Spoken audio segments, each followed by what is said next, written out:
Stephen Hawking's cause of death revealed. Stephen Hawking's official death certificate has been released, revealing that his cause of death was neuron disease. Hawking, one of the world's foremost theoretical physicists, suffered from neuron disease for most of his life.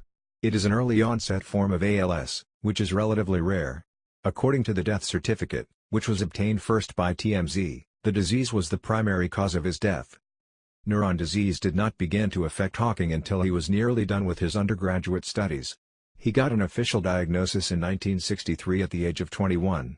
His doctors only expected him to live 2 years with his condition. Over the years, Hawking became one of the most iconic contemporary scientists.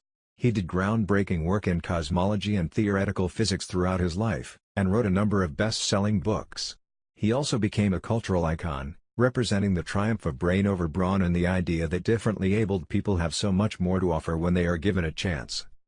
Later in his life, Hawking's celebrity status put him on shows like The Big Bang Theory. After his death, he was mourned by celebrities like Kaley Cuoco, Johnny Galecki, and Eddie Redmayne. Hawking passed away on March 14. He was 76 years old, more than 50 years older than his doctors ever expected him to be. While he is remembered as a symbol of hope for many, some of his final work left bleak predictions for the future of humankind. Hawking's final research paper was submitted just 2 weeks before his death. He and his co-author, Thomas Hertog, offered predictions on how the universe would finally come to an end. The paper is titled A Smooth Exit from Eternal Inflation. It proposes a means to detect the existence of a multiverse for certain, using a device affixed to a spaceship. Hawking has been pushing the idea of a multiverse since 1983. Believing that the Big Bang which created our universe was part of a chain reaction, and other Big Bangs have created their own parallel universes in turn. Hawking believed that each of those universes operated with a finite amount of energy, and eventually the entire thing will go dark when that energy is used up.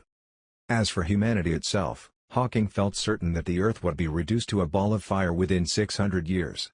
In November, he spoke at the 10th Century Summit in Beijing, begging investors to support projects that will eventually send humans to a nearby inhabitable solar system called Alpha Centauri.